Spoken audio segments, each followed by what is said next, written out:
Hi ಎಲ್ರಿಗೂ ನಮಸ್ತೆ.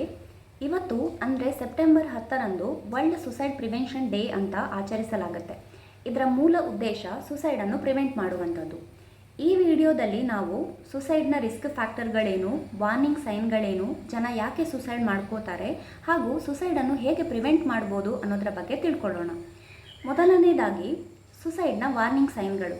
ಅಂದರೆ ಹೆಚ್ಚಿನ ಜನರು ಸುಸೈಡ್ ಮಾಡುವ ಮುಂಚೆ ಕೆಲವೊಂದು ವಿಚಾರಗಳನ್ನು ಇನ್ನೊಬ್ಬರ ಜೊತೆ ಶೇರ್ ಮಾಡ್ಕೊಂಡಿರ್ಬೋದು.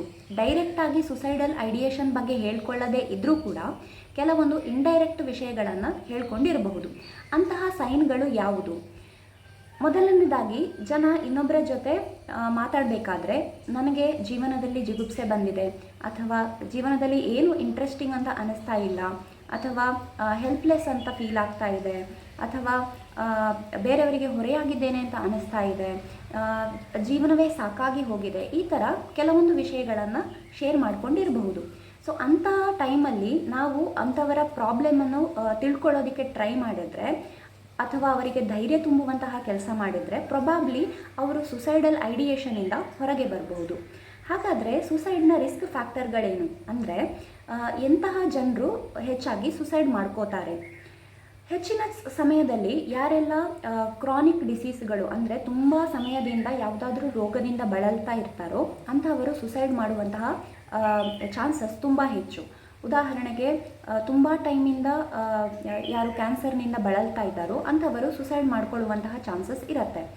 ಒಂದನೇದಾಗಿ, ಕ್ಯಾನ್ಸರ್ನ ಗಂಭೀರತೆಯ ಬಗ್ಗೆ ಬೇರೆಯವರಿಂದ ಕೇಳಿ ತಿಳ್ಕೊಂಡಂಥವರು ಅದರ ಸೀರಿಯಸ್ನೆಸ್ ಬಗ್ಗೆ ಹೆದರಿಕೊಂಡು ಸುಸೈಡ್ ಮಾಡ್ಕೋಬೋದು. ಅಥವಾ ಕ್ಯಾನ್ಸರ್ನಿಂದ ಸಾಯುವ ಬದಲು ನಾನೇ ಸುಸೈಡ್ ಮಾಡ್ಕೋತೀನಿ ಅಂತಲೂ ಸುಸೈಡ್ ಮಾಡ್ಕೊಳ್ಳುವಂತಹ ಚಾನ್ಸಸ್ ಇರುತ್ತೆ. ಇನ್ನೊಂದು, ಕೆಲವೊಂದು ಮೆಂಟಲ್ ಪ್ರಾಬ್ಲಮ್ಗಳಿಂದ ಸಫರ್ ಆಗುವಂಥವರಿಗೆ ಈ ರಿಸ್ಕ್ ಜಾಸ್ತಿ. ಉದಾಹರಣೆಗೆ ಯಾರು ಡಿಪ್ರೆಷನ್ನಿಂದ ಬಳಲ್ತಾ ಇರ್ತಾರೋ, ಸಿಜೋಫ್ರೇನಿಯಾ, OCD ಅಥವಾ ಇನ್ನಿತರ ಮೂಡ್ ಡಿಸಾರ್ಡರ್ಗಳು, ಇಂಥವರಲ್ಲೆಲ್ಲ ಈ ಸುಸೈಡ್ನ ರಿಸ್ಕ್ ಫ್ಯಾಕ್ಟರ್ಗಳು ತುಂಬ ಹೆಚ್ಚಾಗಿ ಕಾಣಿಸಿಕೊಳ್ಳುತ್ತೆ. ಹಾಗೆಯೇ ವಯಸ್ಕರಲ್ಲಿ ಅಥವಾ ಓಲ್ಡ್ ಏಜ್ ಜನರಲ್ಲಿ ಕೂಡ ಈ ಸುಸೈಡ್ನ ಐಡಿಯೇಷನ್ಗಳು ಕಂಡು ಬರಬಹುದು.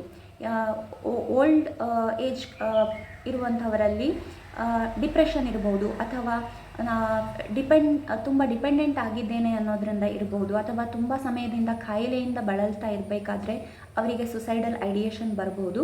ಹಾಗೆಯೇ ಕೆಲವೊಂದು ರೋಗಗಳು ಅಂದರೆ ಪಾರ್ಕಿನ್ಸೋನಿಸಮಲ್ಲಿ ಅಥವಾ ಈ ಮರೆವಿನ ಕಾಯಿಲೆಯಲ್ಲಿ, ಅಲ್ಝೀಮರ್ಸ್ ಡಿಸೀಸ್ ಇಂದ ಬಳಲ್ತಾ ಇರುವವರಲ್ಲಿ ಕೂಡ ಈ ಸುಸೈಡಲ್ ಐಡಿಯೇಷನ್ ಇರಬಹುದು. ಇಷ್ಟು ಮಾತ್ರ ಅಲ್ಲದೆ ಕೆಲವರಿಗೆ ಫೈನಾನ್ಷಿಯಲ್ ಪ್ರಾಬ್ಲಮಿಂದ, ರಿಲೇಷನ್ಶಿಪ್ ಪ್ರಾಬ್ಲಮಿಂದ ಅಥವಾ ಫ್ಯಾಮಿಲಿ ಪ್ರಾಬ್ಲಮ್ಗಳಿಂದ ಕೂಡ ಈ ಸುಸೈಡಲ್ ಥಾಟ್ಸ್ ಅಥವಾ ಸುಸೈಡಲ್ ಐಡಿಯೇಷನ್ ಬರಬಹುದು. ಇನ್ನು ಹೇಗೆ ಈ ಸುಸೈಡನ್ನು ಪ್ರಿವೆಂಟ್ ಮಾಡೋದು ಅನ್ನೋದರ ಬಗ್ಗೆ ಮಾತಾಡಬೇಕು. ಈಗ ಯಾರಾದರೂ ನಮಗೆ ಸುಸೈಡಲ್ ಐಡಿಯೇಷನ್ ಇದೆ ಅಂತ ಹೇಳಿದರೆ ನಾವು ಅವರಿಗೆ ಹೇಗೆ ಹೆಲ್ಪ್ ಮಾಡ್ಬೋದು? ಇದಕ್ಕೆ ನಾವು ಪರಿಗಣಿಸಬೇಕಾದ್ದು 3 Lಗಳು. ಒಂದನೇದಾಗಿ ಲಿಸನ್ ಅಂದರೆ ಅವರು ಹೇಳುವಂತಹ ವಿಚಾರಗಳನ್ನು ತುಂಬ ಕೇರ್ಫುಲ್ಲಾಗಿ ಕೇಳಬೇಕು. ಹೆಚ್ಚಿನ ಸಮಯದಲ್ಲಿ ಏನಾಗುತ್ತೆ ಅಂತಂದರೆ ನಮ್ಮ ನೋವನ್ನು ನಾವು ಇನ್ನೊಬ್ಬರ ಹತ್ರ ಶೇರ್ ಮಾಡಿಕೊಂಡಾಗ ಅದರ 50% ನೋವು ಕಡಿಮೆ ಆಗುತ್ತೆ. ಸೊ ಹಾಗೆ ಇತ್ತೀಚಿನ ದಿನಗಳಲ್ಲಿ ಏನಾಗಿದೆ ಅಂತಂದರೆ ಯಾರಿಗೂ ಟೈಮ್ ಕೊಡ್ತಾ ಇಲ್ಲ. ಎಲ್ಲರೂ ಬ್ಯುಸಿ ಆಗಿಬಿಟ್ಟಿದ್ದಾರೆ ಅವರ ಕೆಲಸಗಳಲ್ಲಿ ಅಥವಾ ಮೊಬೈಲ್ನಲ್ಲಿ ಮುಳುಗಿ ಹೋಗಿರ್ತಾರೆ. ಸೊ ಈ 1-to-1 ಕನ್ವರ್ಸೇಷನ್ ತುಂಬ ಕಡಿಮೆ ಆಗಿದೆ. ಇಂತಹ ಸಂದರ್ಭದಲ್ಲಿ ನಾವು ಅಂಥವರ ನೋವನ್ನು ಕೇಳಿದರೆ ಅವರ ಈ ಸುಸೈಡಲ್ ಐಡಿಯೇಷನ್ ಕಡಿಮೆ ಆಗ್ಬೋದು ಅಥವಾ ಅವರಿಗೆ ಸಮಾಧಾನ ಸಿಗಬಹುದು. ಎರಡನೇದಾಗಿ ಲಿಂಕ್ ಅಂದರೆ ಅವರು ಹೇಳುವಂತಹ ವಿಚಾರಕ್ಕೂ ಅವರ ಬಿಹೇವಿಯರಿಗೂ ಏನಾದರೂ ಲಿಂಕ್ ಇದೆಯಾ ಅಂತ ಅಬ್ಸರ್ವ್ ಮಾಡಬೇಕು. ಉದಾಹರಣೆಗೆ ಅವರು ನನಗೆ ಜೀವನದಲ್ಲಿ ಬೇಜಾರು ಬಂದಿದೆ ಅಂತ ಹೇಳಬೇಕಾದ್ರೆ ಅವರ ಬಾಡಿಯಲ್ಲಿ ಏನಾದರೂ ಗಾಯಗಳಿದೆಯೋ ಅಥವಾ ಯಾವತ್ತಾದರೂ ಅವರು ಸುಸೈಡ್ಗೆ ಪ್ರಯತ್ನ ಪಟ್ಟಿರುವಂತಹ ಮಾರ್ಕ್ಗಳು ಏನಾದರೂ ಇದೆಯಾ ಅಂತ ಗಮನಿಸಬೇಕು. ಹಾಗೆಯೇ ಮೂರನೇದಾಗಿ ಲುಕ್ ಅಂದರೆ ಅವರನ್ನು ತುಂಬ ಅಬ್ಸರ್ವ್ ಮಾಡಬೇಕು. ಅವರಲ್ಲಿ ಏನಾದರೂ ಬದಲಾವಣೆಗಳಿದೆಯೋ, ಅವರ ಬಿಹೇವಿಯರಲ್ಲಿ ಚೇಂಜಸ್ ಇದೆಯಾ ಅನ್ನೋದನ್ನು ನಾವು ಅಬ್ಸರ್ವ್ ಮಾಡ್ಕೋಬೇಕು. ಹೀಗೆ ಅಬ್ಸರ್ವ್ ಮಾಡಿ ನಮಗೆ ಅವರು ಸುಸೈಡ್ನ ರಿಸ್ಕಲ್ಲಿ ಇದ್ದಾರೆ ಅಂತ ಅನಿಸಿದರೆ ಅವರಿಗೆ ನಮ್ಮಿಂದಾಗುವಂತಹ ಹೆಲ್ಪ್ ಮಾಡಬೇಕು.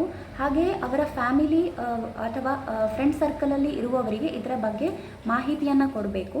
ಹಾಗೆಯೇ ಅವರಿಗೆ ಸಜೆಷನನ್ನು ಕೊಡ್ಬೋದು. ಯಾರಾದರೂ ಸೈಕ್ಯಾಟ್ರಿಸ್ಟ್ ಹತ್ರ ಹೋಗಿ ಟ್ರೀಟ್ಮೆಂಟ್ ತಗೊಳ್ಳೋ ಅಥವಾ ಕೌನ್ಸಿಲಿಂಗ್ ತಗೊಳ್ಳೋದಕ್ಕೆ ಹೆಲ್ಪ್ ಮಾಡ್ಬೋದು. ಇನ್ನೊಂದಾಗಿ ಆ ವ್ಯಕ್ತಿ ಯಾರು ಸುಸೈಡ್ನ ಐಡಿಯಾವನ್ನು ಹೊಂದಿದ್ದಾನೋ ಆ ವ್ಯಕ್ತಿ ಹೇಗೆ ಸುಸೈಡ್ನ ಐಡಿಯೇಷನಿಂದ ಹೊರಗೆ ಬರಬಹುದು. ಅವರು ಹೇಗೆ ಹೊರಗೆ ಬರ್ಬೋದು ಅಂತಂದರೆ, ಅವರು ಫಸ್ಟಿಗೆ ಹೆಲ್ಪ್ ಕೇಳಬೇಕು. ಅಂದರೆ ಯಾವಾಗ ಅವರಿಗೆ ತಮಗೆ ಸುಸೈಡಲ್ ಐಡಿಯೇಷನ್ ಇದೆ ಅಂತ ಅರಿವಾಗುತ್ತೋ ಬೇರೆಯವರ ಹತ್ರ ಅದನ್ನು ಶೇರ್ ಮಾಡಿಕೊಳ್ಬೇಕು, ಬೇರೆಯವರ ಹೆಲ್ಪ್ ಕೇಳಬೇಕು. ಹಾಗೆಯೇ ಟ್ರೀಟ್ಮೆಂಟನ್ನು ತಗೊಳ್ಳೋದಕ್ಕೆ ಹೋಗಬೇಕು. ಹೀಗೆ ಮಾಡೋದ್ರಿಂದ ಹೆಚ್ಚಿನ ಸುಸೈಡ್ನ ಸಂಖ್ಯೆಗಳನ್ನು ನಾವು ಕಡಿಮೆ ಮಾಡಬಹುದು. ಹಾಗೆಯೇ ಹೆಚ್ಚಿನ ಜನರು ಸುಸೈಡ್ನ ಐಡಿಯೇಷನಿಂದ ಹೊರಗೆ ಬರುವಂತೆ ಮಾಡಬಹುದು. ಹಾಗೂ ಅವರು ಒಂದು ಒಳ್ಳೆಯ ಜೀವನವನ್ನು ನಡೆಸೋದಕ್ಕೆ ಇದು ಹೆಲ್ಪ್ ಮಾಡಬಹುದು.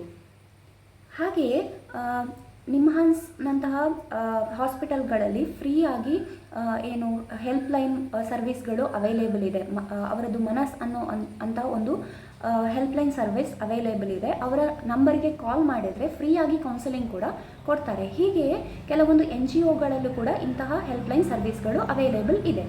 ಅಂಥದ್ದನ್ನು ಯಾರು ಅಗತ್ಯ ಇದೆಯೋ ಅಂಥವರು ಯುಟಿಲೈಸ್ ಮಾಡ್ಕೊಳ್ಬೋದು. ಸೊ ಪ್ಲೀಸ್ ಈ ವಿಡಿಯೋವನ್ನು ಹೆಚ್ಚಿನ ಜನರಿಗೆ ಶೇರ್ ಮಾಡಿ, ಹಾಗೆ ಚಾನೆಲನ್ನು ಸಬ್ಸ್ಕ್ರೈಬ್ ಮಾಡಿ. Thank you.